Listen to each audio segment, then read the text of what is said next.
یعنی وہ یہی سمجھتے ہیں کہ Mirza Ghulam Ahmad Qadiani as it is Muhammad رسول اللہ صلی اللہ علیہ وسلم، معاذ اللہ. جو کلمہ پڑھتے ہیں اس میں حضرت محمد صلی اللہ علیہ وآلہ وسلم مراد نہیں ہے. احمدی مذہب کو چھوڑنے کے لیے مرزا قادیانی کی کتابوں کا مطالعہ ہی کافی، جس میں اشتہارات تھے جو انہوں نے اپنے زمانے میں شائع کیے اور اس میں گالیاں ہوتی تھیں. Love for all and hate for none کا ایک سلوگن ہے ان کا. تو ان کے نزدیک ہم مسلمان نہیں ہیں، تو پھر پوری دنیا میں یہ کس منہ سے یعنی ڈنڈورا پیٹتے ہیں کہ جی ہمیں جو ہے وہ مسلمان تسلیم کیا جائے. مرزا غلام احمد قادیانی کا کہنا ہے کہ ہر ایک شخص جس کو میری دعوت پہنچی اور اس نے مجھے قبول نہیں کیا وہ مسلمان نہیں ہے. مزید بھی بہت کچھ ہے، لیکن وہ ایسا نہیں کہ کوئی بھی مسلمان جو ہے وہ اس طرح کی باتیں کہہ سکے. تو بہت جلدی الحمدللہ میں نے جو ہے وہ اس کو اپنا ترک کر کے تو دیگر مذاہب کا مطالعہ شروع کر دیا. تو یہ اس وقت کا واقعہ جب میں عیسائی تھا. اللہ تعالیٰ کی راہ میں ہم نے کوئی قدم اٹھایا ہے، اس کے دین کے لیے اٹھایا ہے، تو پھر تو بالکل اس کی پریشانی نہیں لینی، ٹینشن نہیں لینی. الحمدللہ ہم سارے مسلمان آپ کے ساتھ ہیں الحمدللہ. بس جب نیت یہ تھی کہ اللہ کا نام لے کے نکلنا ہے اللہ کو راضی کرنے کے لیے، تو پھر صبر ہمت اللہ دے ہی دیتا ہے بندے کو. قادیانی آپ کو ڈرائیں دھمکائیں کہ ہم آپ کو مار دیں گے، واپس آ جائیں، تو کیا کریں گے؟ اللہ تعالیٰ نے اسلام جیسی دولت عطا فرما دی، اب اس سے اور بڑی دولت کیا ہو سکتی ہے جو ہمیں اسلام سے ہٹا دے. السلام علیکم ورحمۃ اللہ وبرکاتہ. ناظرین، امید ہے آپ سب خیریت سے ہوں گے. اللہ تعالیٰ مجھے آپ کو ہم سب کو اپنے حفظ و امان میں رکھے. ناظرین، جیسے کہ آپ جانتے ہیں کہ اسلام دنیا میں سب سے تیزی سے بڑھنے والا دین بن چکا ہے الحمدللہ. لیکن مجھے حیرت اس وقت ہوتی ہے کہ جب صنف نازک کسی ڈر، خوف اور مختلف خطرات کے پیش نظر اسلام قبول کرتی ہے. کیونکہ میں جانتا ہوں یہ صنف نازک ہے، لیکن سچی بات ہے کہ اسلام قبول کرنے کے دوران یہ جتنی ہمت، طاقت اور جتنی جرت کا مظاہرہ کرتی ہے، یہ الحمدللہ اپنی مثال آپ ہے. آج ہمارے یہاں ہماری 2 بہنیں موجود ہیں اور انہوں نے دین اسلام قبول کیا. کیسے قبول کیا؟ اتنی ہمت، طاقت، جرت کہاں سے لے کے آئیں اور کس طرح سے اتنے خطرات کو یہ مول لینے کے لیے تیار ہو جاتی ہیں، انہیں سے پوچھتے ہیں. السلام علیکم ورحمۃ اللہ وبرکاتہ. وعلیکم السلام ورحمۃ اللہ وبرکاتہ. جی، آپ کیسی ہیں سمرا؟ خیریت سے ہیں؟ ٹھیک، الحمدللہ. الحمدللہ. سمرا، پروگرام کے شروع میں آپ سے یہ پوچھنا چاہتا ہوں، چونکہ ہمارے اوپر ایک ایلیگیشن لگایا جاتا ہے، ایک پروپیگنڈا بھی ہے کہ اقلیتوں کو یہاں پاکستان میں زبردستی اسلام میں داخل کیا جاتا ہے. تو کیا آپ کے ساتھ کسی نے کوئی زبردستی اسلام قبول کروانے والا واقعہ کیا، یا ڈرایا، دھمکایا، یا کوئی لالچ دیا، یا کسی خوف کے پیش نظر آپ اسلام قبول کر رہی ہیں؟ پہلی بات تو یہ کہ میں نے اپنی آزاد مرضی سے اسلام قبول کیا، اور یہ جو پروپیگنڈا ہے کہ یہاں پر لوگوں کو زبردستی اسلام قبول کروایا جاتا ہے، یہ محض ایک پروپیگنڈا ہی ہے. کیا آپ کو لگتا ہے کہ اس دور میں، اتنے کانشیس دور میں، میڈیا کے دور میں، کسی کو بھی زبردستی اسلام قبول کروایا جا سکتا ہے؟ بے شک نہیں کروایا جا سکتا. اسی لیے میں نے شروع میں اس بات کا اظہار کر دیا کہ یہ ایک پروپیگنڈا ہے. توبہ، السلام علیکم ورحمۃ اللہ. وعلیکم السلام ورحمۃ اللہ وبرکاتہ. آپ خیریت سے ہیں توبہ؟ ٹھیک ہیں آپ؟ ہاں جی الحمدللہ. الحمدللہ. آپ ماشاء اللہ دونوں بہنیں ہیں. ہاں جی الحمدللہ. تو انہوں نے کہیں آپ کو ورغلایا تو نہیں، یا ڈرایا تو نہیں، دھمکایا تو نہیں کہ اگر آپ نے اسلام نہ قبول کیا تو میں آپ کو چھوڑ کے چلی جاؤں گی؟ نہیں، الحمدللہ ایسی کوئی بات نہیں تھی. ڈرایا بھی نہیں ہے، کسی نے بھی نہیں ڈرایا، اور کسی نے ورغلایا بھی نہیں ہے، کوئی مجبوری بھی نہیں ہے.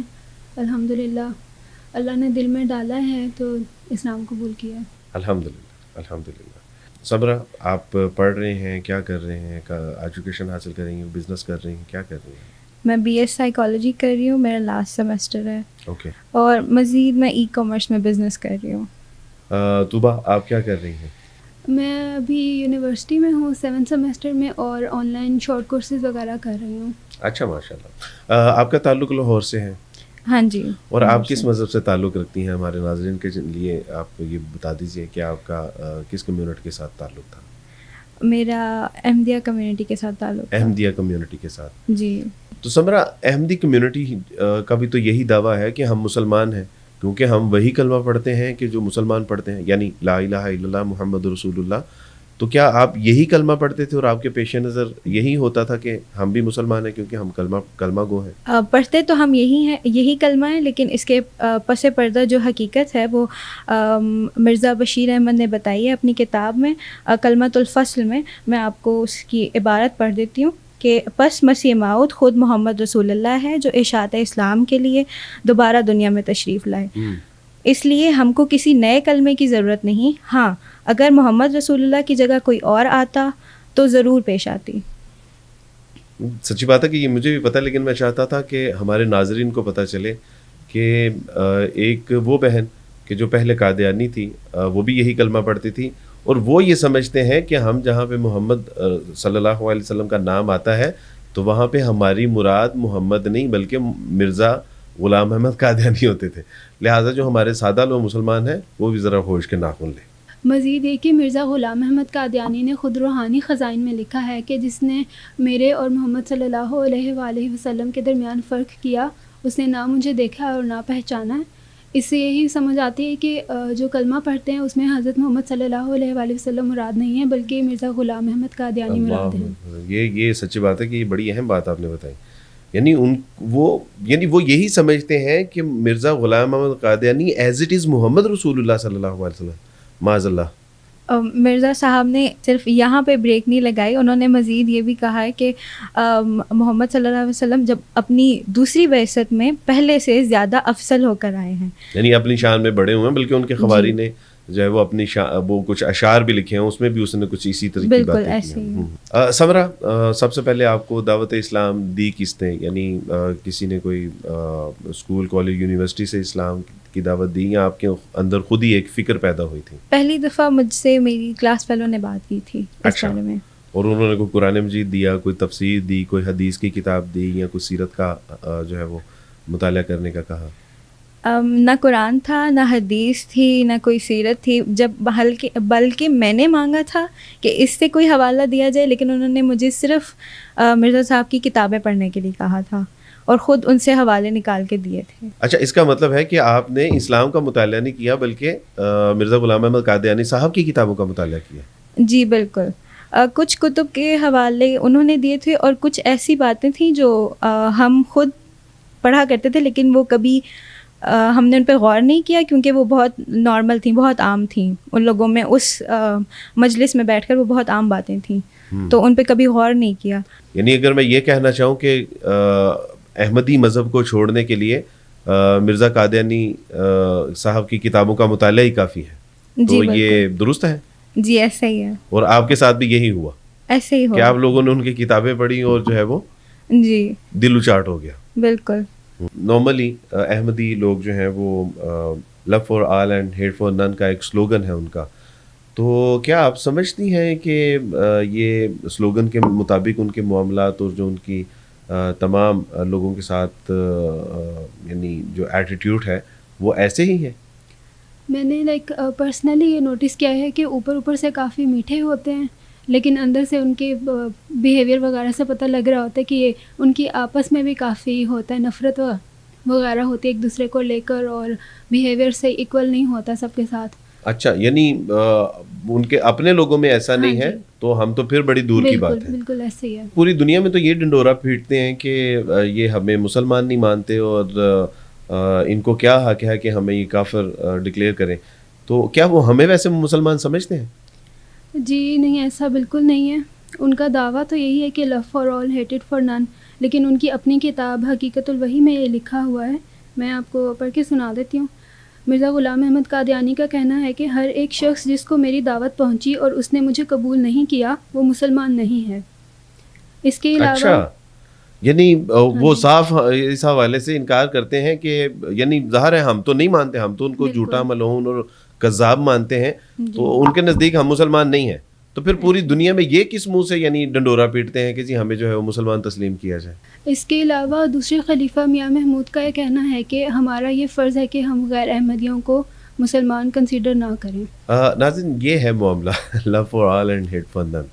اور سچی بات ہے کہ یہ کوئی مسلمان نہیں، الحمدللہ یہ بچیاں اب تو مسلمان ہیں، لیکن یہ وہی ہیں کہ جن کے گھر کا آبائی یہ مذہب تھا اور یہ وہ بتا رہی ہیں. اور ہمارے سادہ لوگ مسلمان بیچارے ان کے جانسے میں آ جاتے ہیں کہ وہ دیکھیں وہ love for all and hate for none, اور پس پردہ وہ ہماری کمر میں کیسے خنجر گھونپ رہے ہیں، آپ صاحب دیکھ سکتے ہیں. سمرا، آپ نے یقیناً اسلام کا بھی مطالعہ کیا ہوگا، تو کون سی ایسے اسلامی تعلیمات تھی جس کے سبب سے آپ قادیانی مذہب کو چھوڑنے پر مجبور ہو گئے؟ قادیانیت چھوڑنے کی وجہ اسلام کی طرف جھکاؤ تو بعد میں تھا، لیکن اس سے پہلے میں قادیانیت سے متنفر ہوئی تھی. اس کا سبب کیا بنا تھا بھلا؟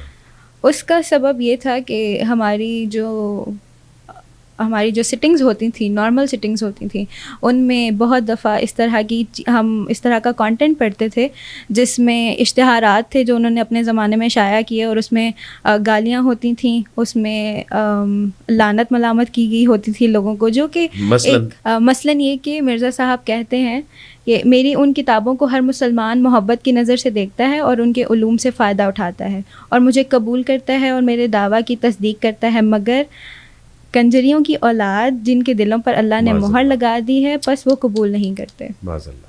یعنی ایک دعویٰ تو ان کا یہ ہے کہ میں نبی ہوں، اور نبی اس طرح کی غیر شائستہ زبان استعمال کر سکتا ہے؟ بالکل نہیں کر سکتا، اور یہ بہت بڑی وجہ تھی متنفر ہونے کی. اللہ، یعنی اگر قادیانیت سے متنفر کسی کو کرنا ہو تو اس احمدی یا قادیانی سے صرف اتنا کہہ دیا جائے کہ میاں آپ مرزا غلام احمد قادیانی کی کتابیں پڑھ لیں. جی بالکل، جو بھی شخص اپنی صحیح ذہنی حالت میں ہوگا اور ان باعث ہو کر ان کو پڑھے گا، وہ بالکل اس کی سمجھ میں بات آ جائے گی. مزید انہوں نے یہ بھی کہا کہ دشمن ہمارے بیابانوں کے خنزیر ہو گئے اور ان کی عورتیں کتیوں سے بڑھ گئیں. استغفر اللہ ربی من کل ذنب واتوب الیہ. یعنی اس طرح کی زبان استعمال کی ہے مرزا صاحب نے. مزید بھی بہت کچھ ہے، لیکن وہ ایسا نہیں ہے کہ کوئی بھی مسلمان جو ہے وہ اس طرح کی باتیں کہہ سکے. نقل کفر نباشت کے مزداق، بالکل صحیح بات ہے کہ ایک مسلمان تو یعنی اس کے تو شایع نشان نہیں ہے کہ وہ ایسے الفاظ کو جو ہے وہ دہرائے. بہرحال بڑی عجیب بات ہے کہ یعنی دعویٰ نبوت کا ہے لیکن کام جو ہے وہ عام شریف انسان والے بھی نہیں ہیں. تو یہ بہرحال واقعی اس بات کا یہ استحقاق رکھتے ہیں کہ ان کو پڑھ کے تو ان کے اوپر افسوس اور ماتم کیا جائے. یہ تو ان کا عام انسان کے بارے میں، عام مسلمان کے بارے میں معاملہ ہے، لیکن انہوں نے تو جو نبی اکرم حضرت محمد صلی اللہ علیہ وآلہ وسلم ہے، خود کو ان سے بھی زیادہ افضل کہا ہے کہ میں ان سے بھی بہتر ہوں. مزید یہ کہ قادیانیوں کے شر سے تو خلفۂ راشدین بھی نہیں بچ سکے. انہوں نے اپنی کتابوں میں لکھا ہے کہ ابو بکر و عمر کیا تھے، وہ تو حضرت غلام احمد کی جوتیوں کے تسمے کھولنے کے بھی لائق نہ تھے. استغفر اللہ ربی من کل ذنب واتوب الیہ. یعنی انہوں نے پہلے یہ دعویٰ کیا کہ میں مریم ہوں، پھر انہوں نے دعویٰ کیا کہ میں مریم سے خود ہی مسیح پیدا ہوا، اور معاذ اللہ میں آپ لوگوں کے سامنے کیا بات کروں کہ جو انہوں نے اس طرح کی جسارت اور گستاخی اور غلاظت گولی ہے کہ معاذ اللہ بحیثیت مریم اللہ سبحانہ و تعالیٰ نے میرے ساتھ جو معاملات کیے، اور پھر یہ کہ مسیح پیدا ہوئے اور میں خود ہی جو ہے وہ مریم سے پیدا ہوا. یعنی کیسی عجیب اور یعنی نامعقول قسم کی بات ہے. یعنی مسیح علیہ الصلوۃ والسلام کی شان میں گستاخی کرتے ہیں، پھر جو ہے وہ مریم کی شان میں گستاخی کرتے ہیں، یہاں تک کہ اللہ سبحانہ و تعالیٰ کو بھی انہوں نے نہیں بخشا. بالکل، انہوں نے حضرت علی رضی اللہ تعالیٰ عنہ کو بھی نہیں چھوڑا، اور لکھتے ہیں کہ پرانی خلافت کا جھگڑا چھوڑو، اب نئی خلافت لو، ایک زندہ علی تم میں موجود ہے، اس کو چھوڑتے ہو اور مردہ علی کی تلاش کرتے ہو. ہاں میں نے یہ پڑھا ہوا ہے نزول مسیح میں غالباً، اور اس میں مرزا صاحب نے کہا کہ میری سیر ہر وقت کربلا میں ہے اور معاذ اللہ 100 حسین میری جیب میں ہے. یعنی یہ ایسے کم بخت قسم کے لوگ ہیں کہ مسلمان تو دور، مسلمانوں کی مقدس شخصیات بھی ان سے جو ہے نا وہ ان کے شر سے نہیں بچ سکیں. اور وین آئی واز کرسچن تو مسیح علیہ الصلوۃ والسلام کے بارے میں تو ہمیں پتہ ہی تھا کہ مسیح علیہ الصلوۃ والسلام کی توہین اور گستاخی کرتے ہیں، اور لکھتے ہیں کہ اے عیسائی مشنریو، اب ربنا المسیح مت کہو، دیکھو اور آج تم میں ایک ہے جو اس مسیح سے بھی بڑھ کر ہے، اور اے قوم شیعہ اس پر اصرار مت کرو کہ حسین تمہارا منجی ہے، کیونکہ میں سچ کہتا ہوں کہ آج تم میں ایک ہے کہ اس حسین سے بڑھ کر ہے. تو انہوں نے تو یعنی کوئی لحاظ ہی نہیں کیا، انہوں نے نہ کسی کی عزت کا پاس رکھا. یعنی کوئی ایسی مجھے تو شروع میں پڑھنے کا موقع ملا مرزا صاحب کی کتابوں کا، مرزا صاحب کو قادیانی احمدی مذہب کو پڑھنے کا موقع ملا، تو بڑی حیران کن بات تھی.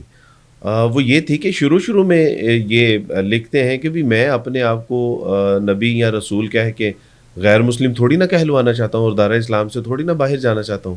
تو میں نے کہا کہ یہ تو بڑا شریف آدمی ہے اور لوگ اس کے بارے میں جو ہے وہ بڑا برا بھلا سوچتے ہیں. تو پھر اس نے کہا کہ میں جو ہے وہ مجدد ہوں. تو میں نے کہا کہ ٹھیک ہے, مجدد ہو سکتے ہیں, ہر دور میں مجدد آتے ہیں تو ٹھیک ہے, آ سکتے ہیں. پھر انہوں نے کہا کہ میں مہدی ہوں. تو میں نے کہا کہ ہاں آنا تو ہے مہدی نے, مسلمانوں کا عقیدہ ہے, تو ہو سکتا ہے کہ جس مہدی نے آنا ہے یہ آ گئے ہوں. پھر اس نے کہا کہ نہیں میں نبی ہوں. پھر اس نے کہا کہ میں مسیح ہوں. پھر اس نے کہا کہ میں مریم ہوں. پھر اس نے کہا کہ میں مریم سے ہی خود پیدا ہو گیا. پھر اس نے کہا کہ میں جو ہے وہ محمد سے بھی بڑھ کے ہوں.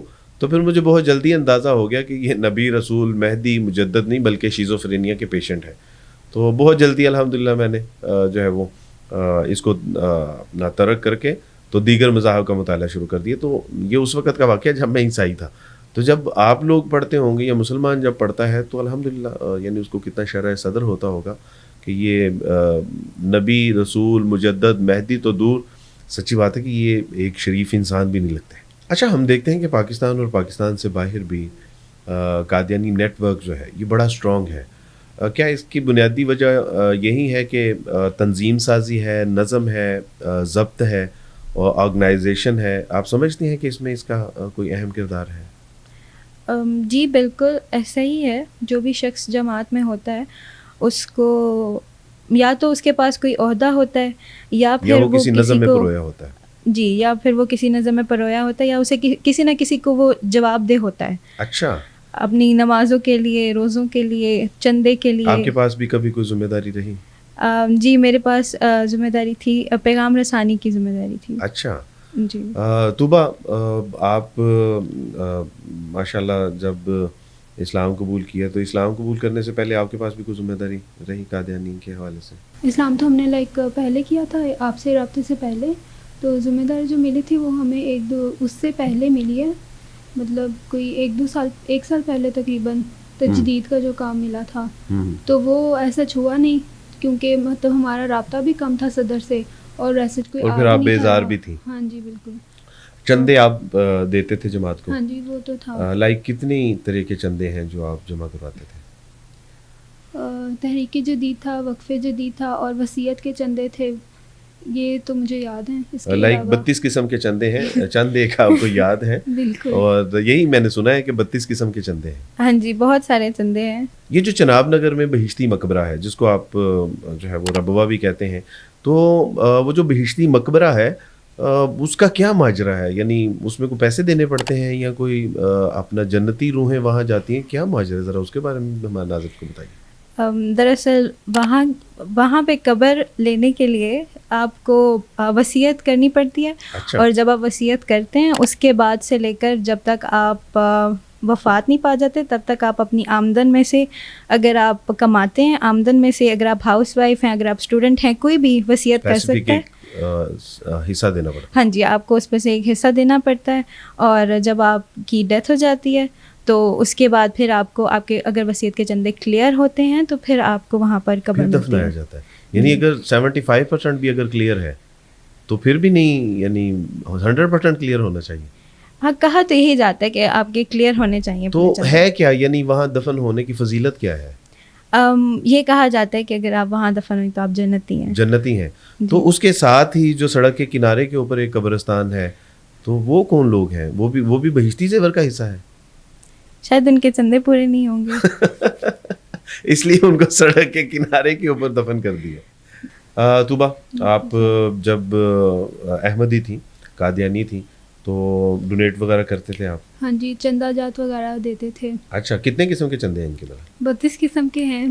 32 قسم کے؟ جی. اچھا, مجھے 2-3 کا نام ویسے ابھی یاد ہے, جیسے تحریک جدید ہوتا ہے, وقف جدید, اور ہمارے وصیت کے تھے تو اس کے بھی چندے وہ اس کے کافی زیادہ. نہیں, آپ نے بھی بہشتی زیور کے لیے کچھ پیسے جمع کروائے ہوں گے؟ کروایا ہوا تھا. تو وہ تو سب پھر اب گئے.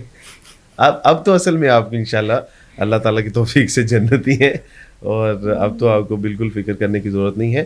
تو کیا یعنی یہ جو چندے ہم دیتے ہیں 32 قسم کے, تو فرض کریں کہ یہ تو ظاہر ہے جماعت کے اپنا جو مالیات ہیں اس میں جو ان کا کیا ہوتا ہے, نظام مالیات ہوتا ہے ہاں اس جی. میں جاتے ہیں. ہاں تو جی. پھر کیا کبھی کسی احمدی یا قادیانی کو جب ضرورت پڑتی ہے تو وہاں سے ریورس بیک بھی ہوتے ہیں, ان کو بھی ملتے ہیں, پھر ان پہ بھی خرچ کیا جاتا ہے؟ نہیں, ایسا تو کچھ نہیں دیکھا کبھی کہ مطلب کسی کو ضرورت پڑی ہو مالی طور پہ اس طرح. تو پھر یہ کہاں, یہ پیسہ کہاں خرچ ہوتا ہے؟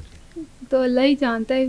میرا خیال ہے کہ یہ کینیڈا میں, برطانیہ میں جو آپ کے بڑے بڑے مذہبی رہنما بیٹھے ہیں, یہ شاید ان کی گاڑیوں پہ ان کے پروٹوکول اور ان کے جو محلات ہیں اور ان کی اولادیں اور جو باہر وہ پوری طرح سے عیاشیاں کرتی ہیں, یہ چندے آپ لوگوں کے وہاں خرچ ہوتے ہیں.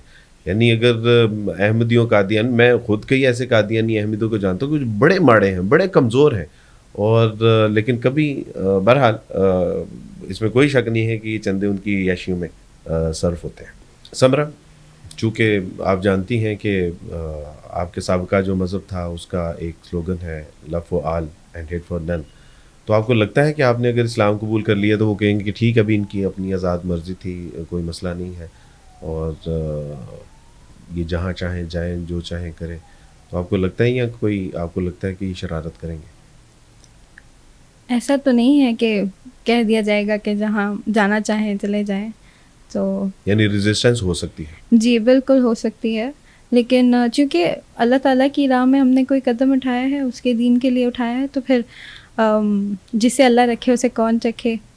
تو انشاءاللہ اللہ تعالیٰ یہی ہے ہمارا حافظ ہے اور نگہبان ہے.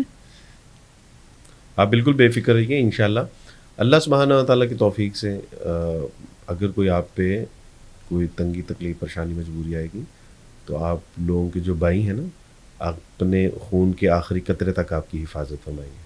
تو بالکل اس کی پریشانی نہیں لینی, ٹینشن نہیں لینی. الحمدللہ ہم سارے مسلمان آپ کے ساتھ ہیں, الحمدللہ. طوبہ, ظاہر ہے کہ گھر والے چھوٹ جائیں گے, ملاقات نہیں ہوگی, یاد تو آئے گی, جی کیا کریں گے؟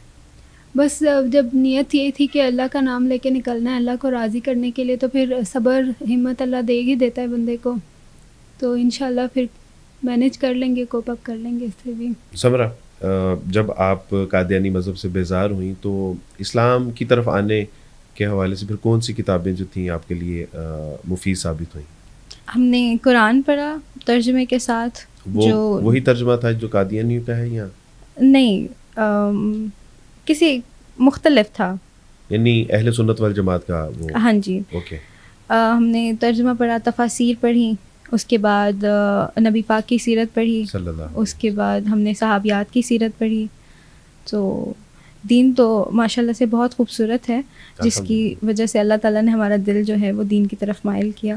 فرض کریں کہ اگر قادیانی آپ کو ڈرائیں دھمکائیں کہ ہم آپ کو مار دیں گے, واپس آ جائیں, تو کیا کریں گے؟ زندگی اور موت اللہ کے اختیار میں ہے, اور انبیاء ہیں, جب بھی انہوں نے حق بات کی تھی, جب انہوں نے حق بات کی ہے, تو یا کسی نے بھی, تو سب سے پہلا جو تھریٹ ہوتا ہے وہ یہی ہوتا ہے کہ آپ کی جان جو ہے وہ جا سکتی ہے.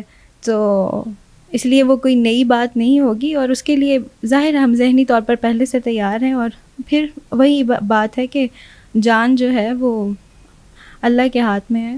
تو بالکل صحیح بات ہے, اگر اللہ نہ چاہے تو نہ کوئی جان دے سکتا ہے نہ کوئی لے سکتا ہے. طوبہ, اگر قادیانی لوگ آپ سے کہیں کہ مال و متاع لے لو, گھر بار لے لو, کوٹھی بنگلے لے لو, بینک بیلنس بھر دیے جائیں گے, واپس احمدی مذہب میں آ جاؤ, کیا فیصلہ کریں گے؟ دینے والی ذات تو اللہ کی ہے, باقی سب تو فقیر ہیں, تو کسی فقیر سے توقع لگانا باشعور لوگوں کا شیوا نہیں ہے.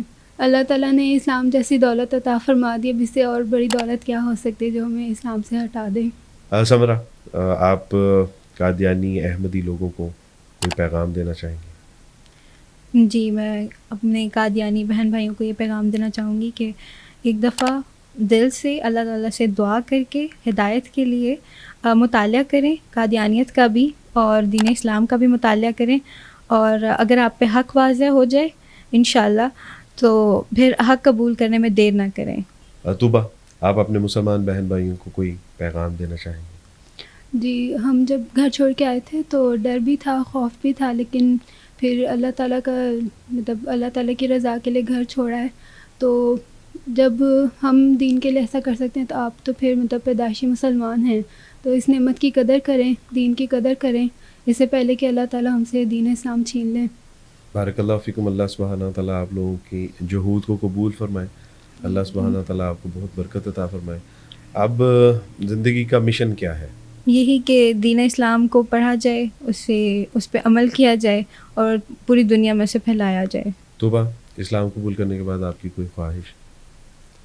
بس یہی کہ اللہ تعالیٰ دین پہ دل قائم رکھے ہمارا اور باعمل مسلمان بنائے ہمیں, اخلاق اور کردار ہر لحاظ سے, اور اللہ ہم سے راضی ہوں اور ہم سے دین کا کام لیں اور قبول فرمائے ہماری نیکیاں اور ہمارے گناہوں کو معاف فرما دیں. آمین. بارک اللہ فیکم. اللہ سبحانہ تعالیٰ آپ لوگوں کو جزائے کثیر عطا فرمائے. ناظرین, آپ نے دیکھا کہ یہ وہ لوگ کہ جن کو اسلام کی نعمت میسر نہیں تھی, اللہ سبحانہ تعالیٰ نے اسلام کا بیج دل میں لگایا اور اللہ نے کیسے اس ایمان کو ایک تناور درخت بنا دیا, اور کتنی بڑی بڑی تنگی, تکلیفیں, پریشانی, مجبوریاں اور خوف کو پیش نظر رکھتے ہوئے بھی اسلام قبول کرنے سے دریغ نہیں کیا. اور یہ نحیف سی, کمزور سی, نرم و نازک خواتین ہیں, لیکن ان کے فیصلے پہاڑوں جیسے ہیں. اقبال نے کہا تھا کہ یہ نغمہ فصل گل و لالا کا نہیں پابند, بہار ہو کہ خزاں لا الہ الا اللہ.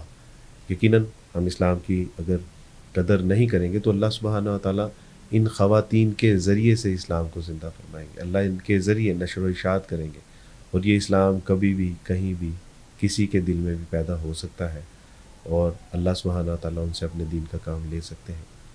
آپ تمام احباب سے درخواست ہے کہ آپ میرے لیے, ان بچوں کے لیے دعا کیجیے کہ اللہ سبحانہ و تعالیٰ اسلام پہ ثابت قدمی عطا فرمائے, ہر قسم کے شر سے محفوظ رکھیں, اور اللہ سبحانہ و تعالیٰ ہم سب کو دین اسلام کی نشر و اشاعت کا ذریعہ بنا دے. اپنا اور اپنے گرد و نواح کا خیال رکھیے گا. بارک اللہ فیکم. السلام علیکم ورحمۃ اللہ وبرکاتہ.